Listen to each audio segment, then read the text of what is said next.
साल 2014 हिंदुस्तान के आंध्र प्रदेश का पश्चिमी गोदावरी जिले का एक शहर नाम तडेपल्ली गूदम, उस शहर के एक प्रमुख केंद्र में एक व्यक्ति की मूर्ति लगाई जाती है। मूर्ति उस व्यक्ति की प्रशंसकों द्वारा 2 लाख रुपए इकट्ठा कर लगाई गई थी, पर जब वक्त उस मूर्ति के अनावरण का आता है तो उस मूर्ति में लगा व्यक्ति ही अपनी असहमति दर्ज करा देता है।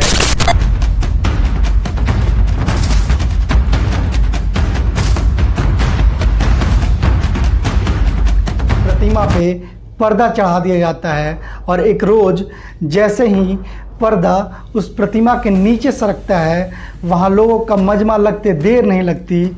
तमाम लोग उस व्यक्ति से अपनी श्रद्धा प्रकट करने के लिए उस पे माला या पूजा अर्चना में खुद को समर्पित कर देते हैं। वो व्यक्ति कोई और नहीं बल्कि दक्षिण फिल्मों का एक सितारा था, जो अपनी भाभी के कहने पर फिल्मी जगत में अपनी कदम रखता है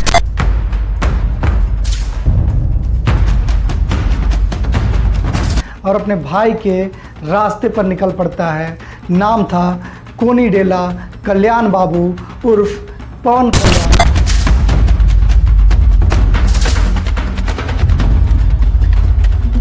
इसकी राजनीति में जब एंट्री हुई तो तमाम सियासतदानों को पटखनी देने में उसने थोड़ी देर भले ही कर दी, लेकिन कुछ सालों के सियासी संघर्ष के बाद वह व्यक्ति आंध्र प्रदेश के उप मुख्यमंत्री के कुर्सी पर काबिज हो जाता है। नमस्ते, मेरा नाम है राजन सरकार और आप बैठ के देख रहे हैं। 2 सितंबर 1968 आंध्र प्रदेश के बापतला में कांस्टेबल कोनिडेला वेंकट राव और अंजना देवी के घर एक बच्चे का जन्म होता है। नाम रखा जाता है कोनिडेला कल्याण बाबू। कल्याण अपने परिवार में अपने बड़े भाइयों नागेंद्र बाबू, चिरंजीवी और 2 बड़ी बहनों के बाद यह तीसरा बेटा था। यह बेटा जब बड़ा होता है तो सिनेमा में तो धाक जमाता ही है और साथ ही साथ राजनीति में उप मुख्यमंत्री और कराटे में ब्लैक बेल्ट का खिताब भी हासिल करता है। और एक समय अपने ही द्वारा आयोजित एक मार्शल आर्ट प्रस्तुति में पवन पुरस्कार मिलने पर अपना नाम पवन रख लेता है। कल्याण बाबू की अभिनय जीवन की शुरुआत फिल्म अक्कड़ अमाई लक्कड़ से बरस 1996 में हुई, पर इसके पीछे की कहानी यह है कि उन्होंने फिल्मों में अपना कदम अपने बड़े भाई चिरंजीवी की धर्मपत्नी के कहने पर रखा था।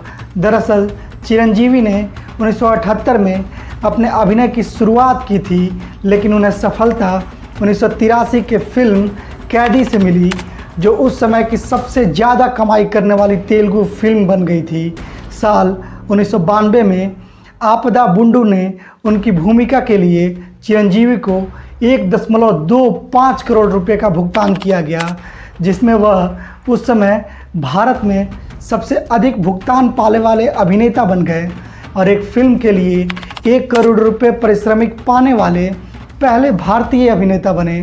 चिरंजीवी का फिल्मी ग्राफ ऊपर बढ़ता गया और उन्होंने अगस्त 2008 में राजनीति में हाथ आजमाने के उद्देश्य से आंध्र प्रदेश के तिरुपति में अपनी राजनीतिक पार्टी प्रजा राज्यम पार्टी का शुभारंभ कर दिया और तकरीबन 1 साल बाद 2019 के आंध्र प्रदेश विधानसभा चुनाव में उनकी पार्टी ने 294 सीटों में से 18 सीटें जीती और 16% से अधिक वोट शेयर हासिल किया। हालांकि चिरंजीवी ने 2 निर्वाचन क्षेत्र से तिरुपति और पल्लाकुल्लू से चुनाव लड़ा, लेकिन यह सिर्फ तिरुपति से ही जीत हासिल कर पाए, जबकि पल्लाकुल्लू में वह हार गए। इसी वक्त एंट्री होती है उनके छोटे भाई पवन कल्याण की, जो प्रजा राज्यम पार्टी के युवा शाखा अध्यक्ष के तौर पर अपने राजनीतिक कैरियर की शुरुआत करते हैं। कैलेंडर के पन्ने बदलते हैं। वक्त आता है 6 फरवरी 2011। कांग्रेस अध्यक्ष सोनिया गांधी के साथ 2 सप्ताह के बातचीत के बाद प्रजा राज्यम पार्टी का भारतीय राष्ट्रीय कांग्रेस में विलय हो गया। यही वह वक्त था जब उनके भाई पवन कल्याण का राजनीति से मोह भंग हो गया और वो राजनीति से लंबी छुट्टी लेने का विचार विमर्श करने लगे। हालांकि यह विलय आंध्र प्रदेश राज्य विधानसभा में अविश्वास प्रस्ताव पर कांग्रेस पार्टी की चिंताओं से प्रभावित था, जो वाईएस जगनमोहन रेड्डी की वाईआरएस कांग्रेस पार्टी के उदय और वहां चल रहे तेलंगाना आंदोलन से प्रेरित था।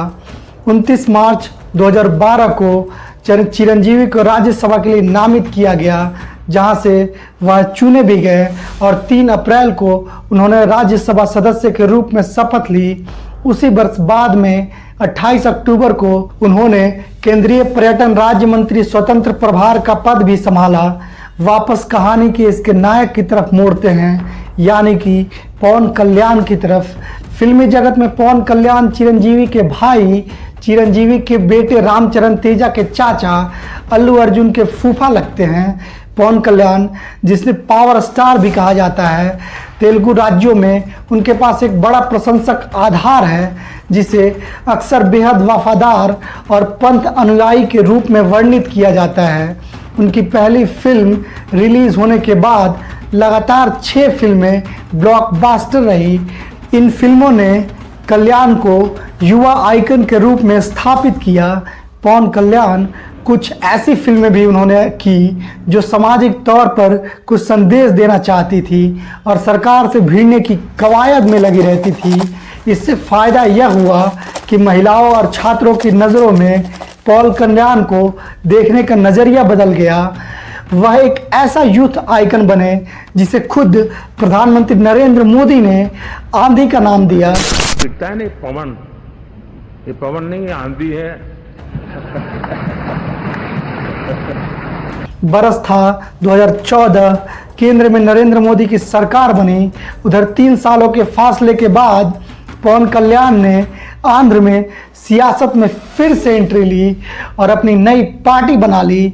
नाम रखा जनसेना पार्टी, जिसे जेएसपी भी कहा जाता है। इसके साथ ही पवन कल्याण ने तमाम मुद्दों पर कांग्रेस को घेरना शुरू कर दिया। इसी दौर में कल्याण ने बिना शर्त और बिना चुनाव लड़े 2014 के विधानसभा चुनाव में टीडीपी और बीजेपी का समर्थन किया। टीडीपी यानी कि तेलुगु देशम पार्टी, जिसकी बागडोर अभी चंद्रबाबू नायडू के पास है। हालांकि यह समर्थन ज़्यादा दिनों तक चला नहीं। 2018 में उन्होंने टीडीपी से हाथ छुड़ा लिया। मुद्दा बना किडनी रोग संकट। यह रोग दूषित पेयजल से संबंधित था। इसके एवज में आंध्र सरकार ने कई जगह डायलिसिस सेंटर खोले और गांवों के लिए कई स्कीम निकालने की घोषणा की। दिसंबर 2018 में कल्याण ने सूखाग्रस्त क्षेत्रों से पलायन करने वाले या आत्महत्या करने वाले किसान के परिवारों के लिए संवेदना व्यक्त करने के लिए एक विरोध मार्च निकाला और उसके बाद 2019 के विधानसभा चुनावों के लिए एक चुनावी घोषणा पत्र की रूपरेखा तैयार की, जिसमें किसानों, खेतिहर मजदूर, महिलाओं, युवाओं और छात्रों के जीवन को बेहतर बनाने के उपाय की रूपरेखा बताई गई। और यह भी ऐलान किया गया कि आंध्र प्रदेश और तेलंगाना में वह बहुजन समाज पार्टी सीपीआई-एम के साथ गठबंधन कर चुनाव लड़ेंगे। चुनाव शुरू होते ही उनकी पार्टी आंध्र प्रदेश विधानसभा के चुनावी रणभूमि में 140 निर्वाचन क्षेत्रों में कूद पड़ी और जब चुनाव के परिणाम आए तो उनके यह वादे जमीनी हकीकत पर खोखले साबित होते नजर आए। आंध्र प्रदेश की जनता ने उन्हें सिरे से खारिज कर दिया। खुद पवन कल्याण 2 सीटों से चुनाव लड़े और दोनों जगह से हार गए।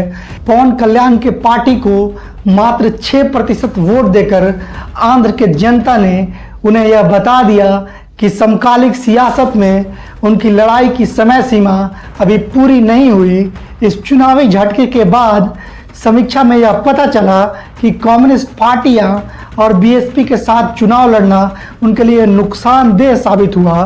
2019 की हार के बाद पवन कल्याण फिर से सिनेमाई जगत में वापस लौट आते हैं। 9 अप्रैल 2021 को उनकी एक फिल्म रिलीज़ होती है जिसका नाम था वकील साहब। इस फिल्म ने फिल्मी जगत के बहुत सारे रिकॉर्ड को ध्वस्त करते हुए पहले हफ्ते में ही 100 करोड़ की कमाई कर डाली और इस कमाई ने यह बताने में क्षणिक भी देर नहीं किया कि कल्याण आज भी फिल्मी जगत के शीर्ष सितारों में से एक हैं। 2019 में मिली हार ने पवन कल्याण को कमज़ोर तो किया था, पर शिकस्त नहीं, कमज़ोर इस कदर कि उन्होंने डिप्रेशन का वो दौर भी देखा। एक बार तो वो खुद बताते हैं कि वो अपने भाई चिरंजीवी की पिस्टल लेकर आत्महत्या करने का भी उन्होंने प्रयास किया। पर कोई भी हार यह बताती है कि ज़िंदगी में संघर्ष थोड़ी और बाकी है।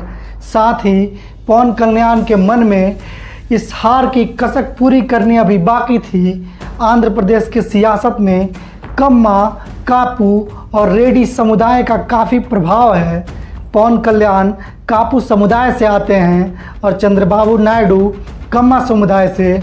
दोनों चुनावी रणनीति में यही गुणागणित सोच कर आए थे कि दोनों समुदाय का मत को अपनी ओर आकर्षित की जाएगी, पर ऐसा हुआ नहीं और दोनों के रास्ते अलग हो गए थे। कल्याण और जेएसपी ने अपनी रूपरेखा बदल दी और एक नया रोड मैप तैयार किया, जिसमें किसान कल्याण, पारदर्शी शासन, खराब बुनियादी ढांचे, खनन, महिला सुरक्षा, भूमि अतिक्रमण, इन जैसे मुद्दों को उजागर करने पर ध्यान केंद्रित किया। साल 2022 में उन्होंने एक कार्यक्रम की शुरुआत की, नाम रखा जनवाड़ी। इसमें वह लोगों की शिकायत सुनते और उनकी बातों का निराकरण करने का प्रयास करते। और इसी साल जगनमोहन रेड्डी की सरकार ने उन्हें एक होटल में नज़रबंद कर लिया और इस घटना ने पवन कल्याण की राजनीति के विरासत को थोड़ा आगे बढ़ाया और साथ ही साथ पवन कल्याण और चंद्रबाबू नायडू को एक पटरी पर लाकर खड़ा कर दिया। दोनों की सियासी खटपट की गाड़ी को ब्रेक लग गया। विजयवाड़ा में दोनों नेताओं की मुलाकात होती है और 2024 के चुनाव की पटकथा लिखने की शुरुआत हो जाती है। हालांकि पवन कल्याण यह भी चाहते थे कि भाजपा भी उनके साथ आ जाए, पर भाजपा का शीर्ष नेतृत्व इसमें कुछ ज़्यादा दिलचस्पी नहीं दिखा रहा था।